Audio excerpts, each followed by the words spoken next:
The following is a hockey podcast out of Vancouver and Surrey, British Columbia. It'll only consist of a lot of puck talk and even more BS, or in actual words, banter and satire. Enjoy, and as always, go Canucks go. Kiefer Sherwood. Archie Bains. Speaking of which, Archie Bains, man, the work that he's doing right now, I'm telling you, 30 years from now, $5 samosas in that economy in 2054 is going to be a thing at Rogers Arena, okay?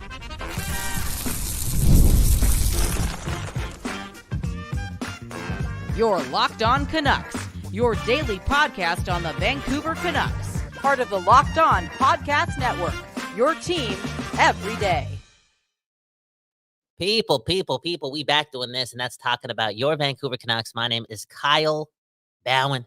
That's Kylebhawan, and this is the show that gives you your Canucks every day. One love to the Locked On Podcast Network, and also one love to the Don't Doze Art Lab for giving you the space, or giving us the space, all of us the space, yes, to give you that West Coast bias.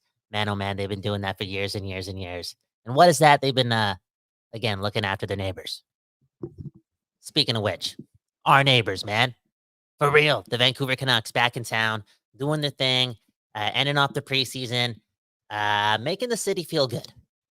All right, it's always good to beat the Oilers, preseason or not. I think there's a good chance Canucks fans hate the Oilers more based on, again, that new Amazon Prime series. I think it's called Face Off. All that noise about Connor McDavid, all the noise he's making. Man, oh man. There's just more of a connection to that team. And you coincide that with the playoff loss a couple of months ago to them. And this hate and this appetite to just defeat the Oilers is priority number 2. All right. Priority number 1 is win the Stanley Cup. And number 2 is eliminate the Oilers. This season's going to be a lot of fun. Also, if we're talking about our neighbors, we got to talk about Archie Bains. And on today's episode, let's talk about some fan favorites, potentially this year for the Vancouver Canucks and your relationship with that team. Who are some of the main characters that are about to be, again, main characters?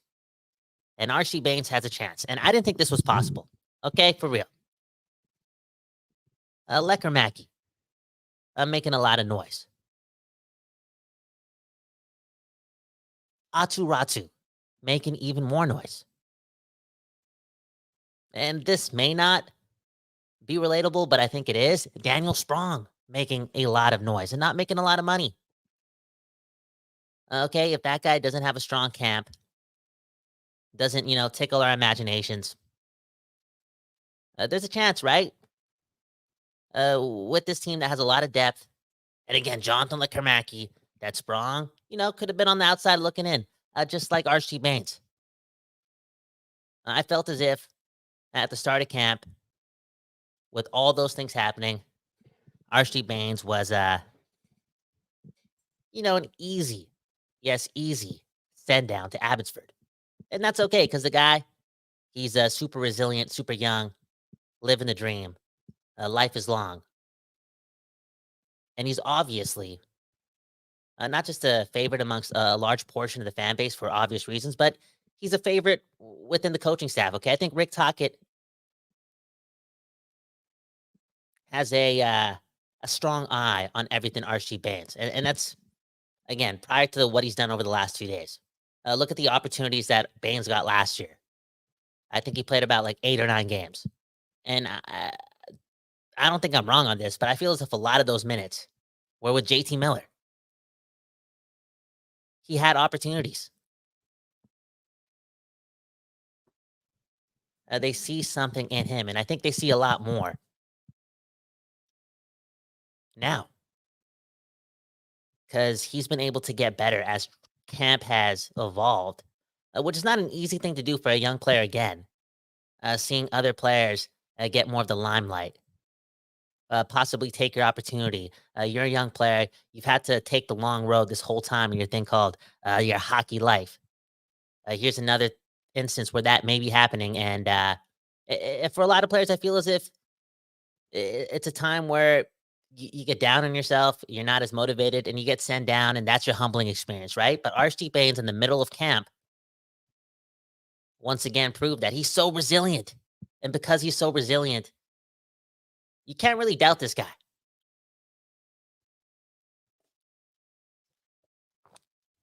Archie Bains, man, a goal and an assist last night. Not the perfect game. I feel as if he played a lot more loose yesterday, and because so, there were a couple turnovers, a couple of mistakes, and as Taka alluded to, you don't want to do that when McDavid's on the ice, which is the truth. But at the same time, Taka did allude to the fact that RC Bains has offensive ability, and maybe, just maybe, they got to lean into that. So while he's making those turnovers, I'm thinking to myself, hey, at least he thinks he can do it. Because when he thinks he can do it, he's proven, again, A, to be resilient, but B, to also be a really, really good two-way player. Like, he has those instincts with his playmaking and apparently with his one-timer on the power play. And now I don't think Archdeep is going to get a lot of power play time. Let's say he does make the team. I don't think the power play number 2 specialty that he may equip is something that will be used time in and time out. I just have a tough time looking at the PP2 being special, even though they scored yesterday, and Bains has scored 2 power play goals over the last 2 games. I'm just not there yet. But 5-on-5, if you can clean up the mistakes and be consistent game in and game out and do what, Tocchet likes, and that's stringing good games together. Now, I wouldn't be surprised if Archie Bains not only makes the team, but is moved quite oftenly up and down the lineup, and more notably up the lineup. Again, he played a lot of games with JT Miller. And Rick Tocchet, the hockey nerd, right? He loves the game so much. He states out that, again, he has a close eye. This coaching staff has a close eye on Archie Bains. And I wonder if he starts, with the team right away, game 1, and if he works his way up, let's say in game 3 or game 4, to play with Besser and Miller. If, let's say, Heinen isn't killing it offensively. The more and more I watch Nathan Heinen, and it's early, but I see a lot of Pius Suter. You know who's not Pius Suter? Kiefer Sherwood, man. I think that guy's different. I was convinced after yesterday. I really was. And Satir Shah, man, on Sportsnet, I feel as if he is Kiefer Sherwood's agent, because he's been hyping him up since he was born. And Rick Tocchet, again, said something pretty specific yesterday during his post-game presser. Talked about wanting to play Sherwood more, and which he did throughout the preseason. You know what that tells me? That he's going to do so in the regular season. Again, we're talking about the hockey nerd, Rick Tocchet. A guy loves the game. He's starting to see what Satir Shah saw. Okay, this guy could be an outlier type of player. He's a little bit good at everything, and really fast, and really tenacious.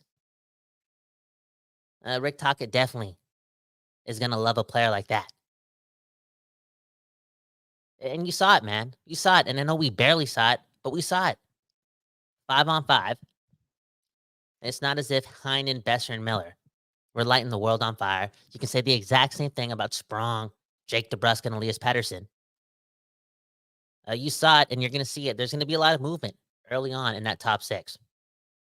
Unless somewhat of a miracle happens in Heinen and Sprong. Through 2 games have a goal and 3 assists. You know what I'm saying?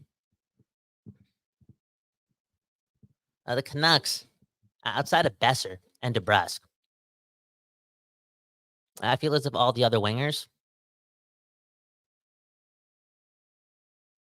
can be interchangeable when you look at the skill set, and also the fact that Garland and Joshua aren't being split apart when they're both back in the lineup, or are they? Or are they? Who knows? Again, hockey nerd Rick Tocchet pressing all the buttons. I'm super curious to see what happens in the top 6, and both Bains and Sherwood have chances. And Tocchet said something else about Sherwood, something about how what did he say? I'm blanking out here. Again, wanting to see more of him. Oh, he literally said, he said it. He said what we're saying on today's episode, right? He talked about how he can see Sherwood move up and down the lineup. So he's going to have to try him out on every line. He's that type of dog. And people. Again, we're talking about fan favorites. You know what? Screw us. Oh, we don't know ish. Okay? We're on the outside. Let's talk about who's on the inside. You want to talk about team favorites? Quinn Hughes loves Kiefer Sherwood, and Rick Tocchet is falling in love with Kiefer Sherwood. Think about that.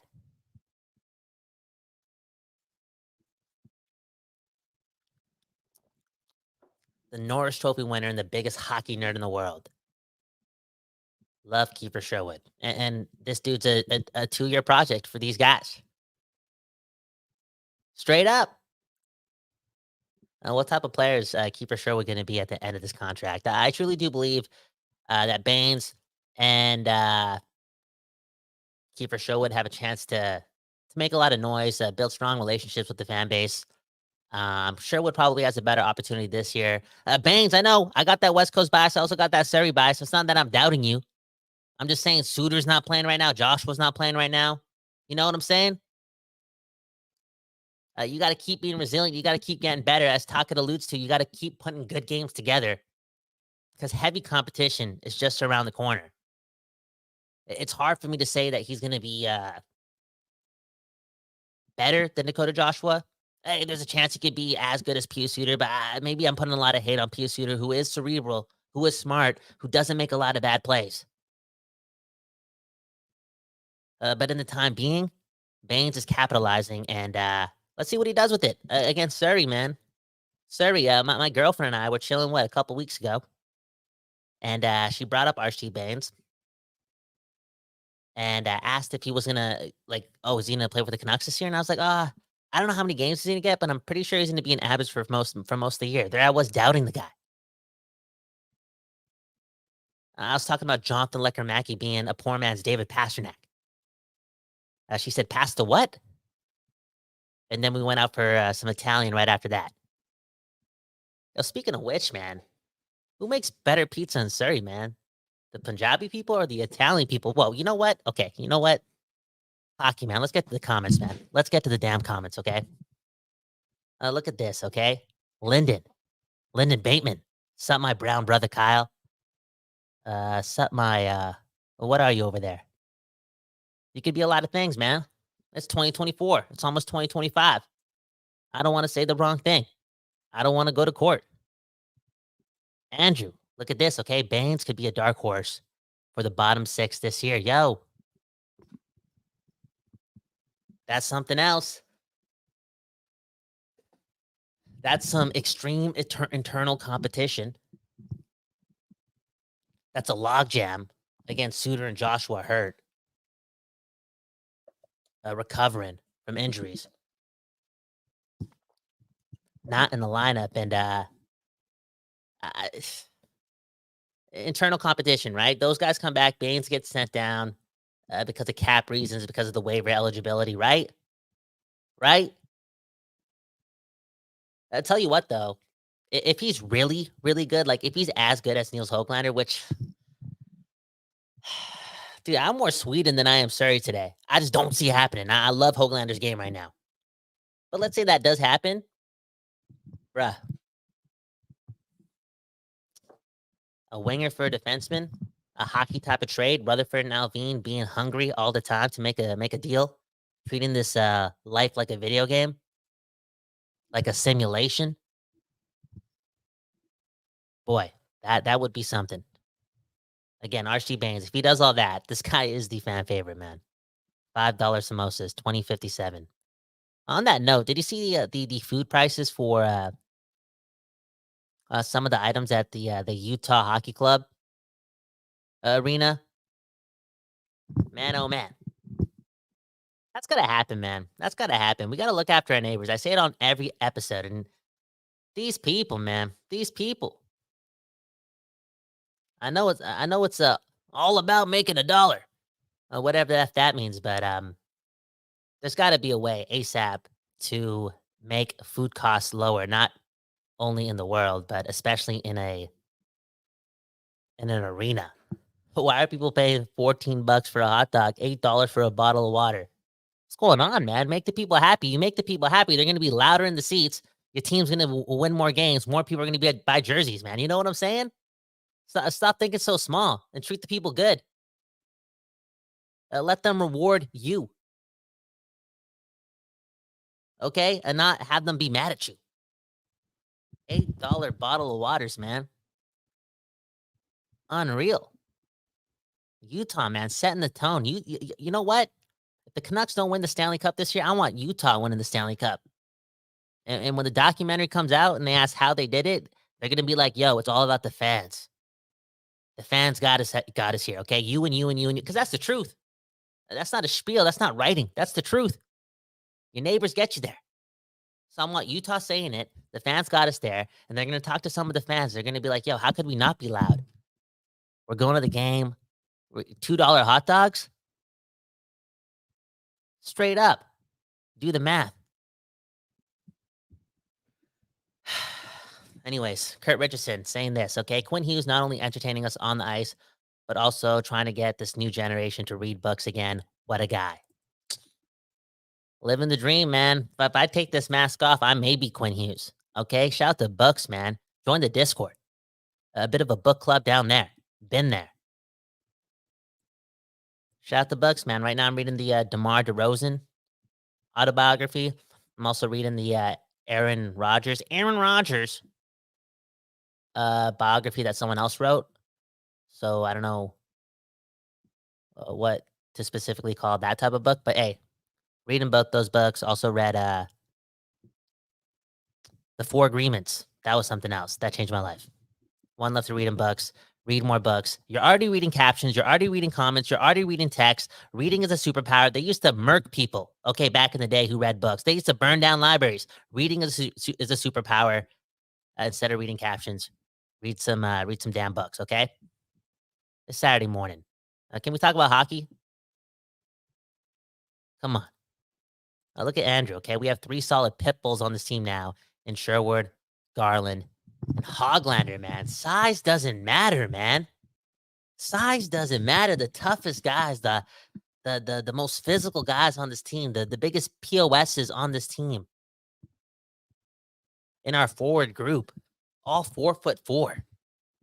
Size does not matter, man. It's a good day for me. And Andrew also saying Sprong and Petey look great. Great. I think great's a strong word. I'm just saying the job is still up for grab. Who's going to be that third guy? I feel as if we still don't know. And Taka being the hockey nerd that he is, I would not be surprised if the lineup we saw yesterday and those line combinations weren't the line combinations against Calgary.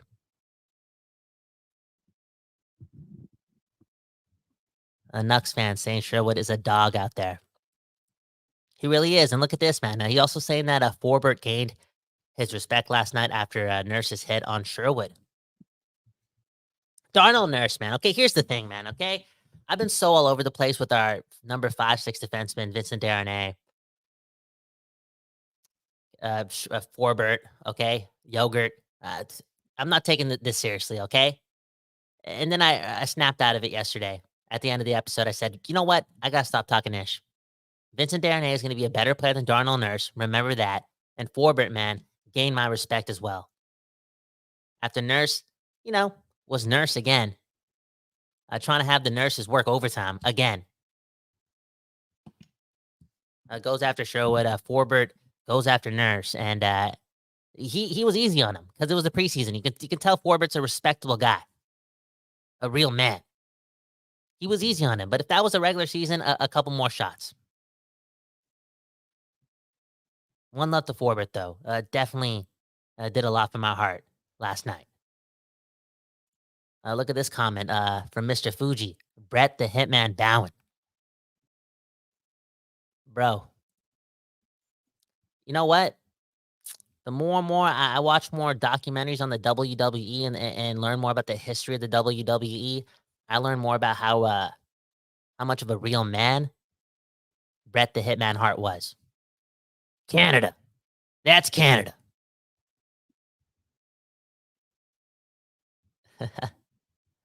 The comments, man. Look at this comment. We'll end on this note. How did you like the Amazon show Face Off? I think it'll attract more new fans, but not worth watching it if you've watched the season that you just followed. I guess what John is trying to say, is hi, my name's John. I'm a hockey nerd. I know all these things happened. I don't relate too much to these stories now because I already felt what these players felt because I imagined this is what they were going through because I love the game of hockey and these things happen. And yeah, there's no surprises. There's just emotion. So on that note, I'll say two things. Yeah, new fans, if they want to click Face Off, I'm not the biggest fan of the name, but whatever. You click Face Off, you're scrolling Amazon Prime. Maybe it has that effect that it had on the world, similar to the F1 series on Netflix. Maybe. I don't know. I'm not one of those new fans, hopefully, because, hockey is just entertaining, super fun. This is the closer and closer you get to it, especially older in life, as I did, right? Rekindled my imagination with hockey. I started to realize that, there's just absolutely no sport like this. This is too extreme. Too extreme. Too fun. Too athletic. Like what the F is hockey? Exactly. So yeah, I hope it gets more new fans. That being said, I know the stories. I know the storylines. The outcomes. But I would still watch it. I haven't skimmed through it yet to that level. But when I have the time, I know I'm going to thoroughly enjoy it because just like Rick talking, I'm a hockey nerd, man. Straight up. The first love, it was the game of hockey. Anywho, the game of hockey coming back to Vancouver, the real game in a couple of days. Man, oh man, the regular season is finally here. The preseason just ended. Go Canucks, go. Let's get that Stanley Cup. Let's make our dreams come true. Because why the not, My name is Kyle Bowen, KYLEBHAWAN. Thank you so much for watching the show. If you want, hit the like button, okay, and see what happens. That's all I'll say. And subscribe to the show if you're new. If you're listening to the show on the podcast side, let us know how we did, okay? Be honest with yourself and give us a 5-star review. Shout out to the Locked On Podcast Network and the Don't Doze Art Lab. My name again, Kyle Bowen. Have a good morning, a good afternoon, a good night. If you're not watching this live, then we don't know when you're watching or listening to this, but hey, we truly do appreciate it. Peace.